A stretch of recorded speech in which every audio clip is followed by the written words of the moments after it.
নমস্কার সবাইকে, আশা করি সবাই খুব ভালো আছো। আমার রান্নার চ্যানেলে তোমাদের সকলকে জানাই স্বাগত।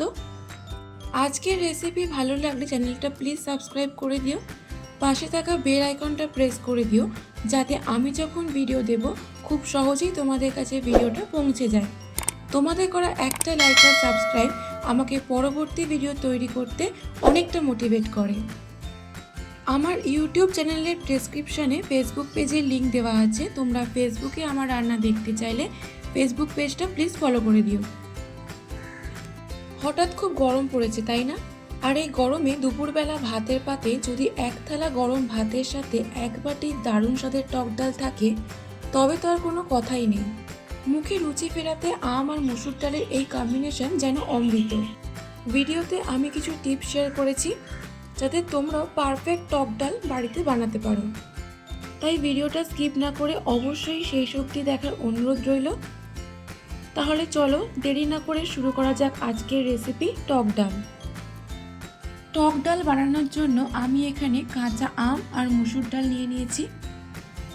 প্রথমে 2 থেকে 3 বার জল পাল্টে পাল্টে মসুর ডাল ভালো করে ধুয়ে নেব। ডাল ধোয়া হয়ে গেলে কড়াইতে পরিমাণ মতো জল দিয়ে দেবো। তার মধ্যে ধুয়ে রাখা ডালটা দিয়ে দেব। এই সময় গ্যাসের ফ্লেম মিডিয়াম টু হাইতে রাখবো। ডালের মধ্যে এরকম ফেনা তৈরি হলে সেটাকে তুলে ফেলে দিতে হবে।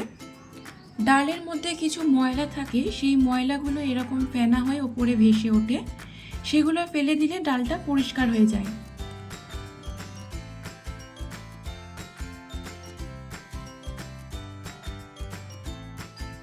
এবার ডালের মধ্যে স্বাদ মতো নুন আর সামান্য হলুদ গুঁড়ো দিয়ে ভালো করে মিশিয়ে নেব। মসুর ডাল সেদ্ধ করতে খুব বেশি সময় লাগে না, তবে ডালের কোয়ালিটির ওপর ডাল সেদ্ধর সময় নির্ভর করে। ডাল সেদ্ধ হয়ে গেলে হালকা করে ঘেঁটে নেব, মিহি করে ঘাঁটবো না, আধা ভাঙা করে নেব। তারপর পরিমাণ মতো জল দিয়ে ডালটা ভালো করে মিশিয়ে নিয়ে একটা পাত্রে ঢেলে নেব। এরপর কড়াইতে পরিমাণ মতো সর্ষের তেল দেব। তেল গরম হয়ে গেলে তার মধ্যে দেব শুকনো লঙ্কা। 30 থেকে 40 সেকেন্ড শুকনো লঙ্কা ভেজে নেওয়ার পর তার মধ্যে দেব সর্ষে। হালকা নাড়াচাড়া করে ফোড়ন থেকে সুন্দর গন্ধ বেরোনো শুরু হলে তার মধ্যে দেব কেটে রাখা কাঁচা আম।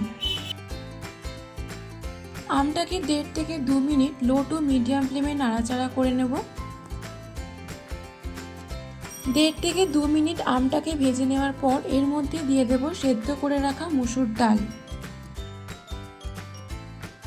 আর দিয়ে দেব একটা কাঁচা লঙ্কা, স্বাদ মতো নুন। ডাল সেদ্ধ করার সময় নুন দিয়েছিলাম, তাই এখন নুনের পরিমাণটা বুঝে দিতে হবে। এই সময় গ্যাসের ফ্লেম মিডিয়ামে রাখতে হবে। যতক্ষণ না আমটা সেদ্ধ হচ্ছে ততক্ষণ ডালটা ফুটতে দেবো। আম সেদ্ধ হয়ে গেলে হালকা করে আমগুলোকে ঘেঁটে দেবো, যাতে আমের টক ভাবটা ডালের সাথে মিশে যায়। তারপর আবারও কিছুক্ষণ ফুটিয়ে গ্যাস অফ করে 2 থেকে 3 মিনিট স্ট্যান্ডিং টাইমে রেখে নামিয়ে নিলেই রেডি টক ডাল। তোমরাও এই গরমে ভাতের সাথে এইভাবে টক ডাল রান্না করে ট্রাই করো। আশা করি রেসিপিটা তোমাদের ভালো লেগেছে। আমাকে কমেন্ট বক্সে লিখে জানিও তোমাদের কেমন লাগলো। যারা আমার চ্যানেলটা সাবস্ক্রাইব করে আমার পাশে আছে তাদের অসংখ্য ধন্যবাদ, আর যারা এখনও সাবস্ক্রাইব করোনি তাদের সাবস্ক্রাইব করার অনুরোধ রইল। আবার দেখা হবে নতুন একটা রেসিপি নিয়ে। ততক্ষণ সবাই ভালো থেকো, সুস্থ থেকো আর সবাইকে ভালো রেখো।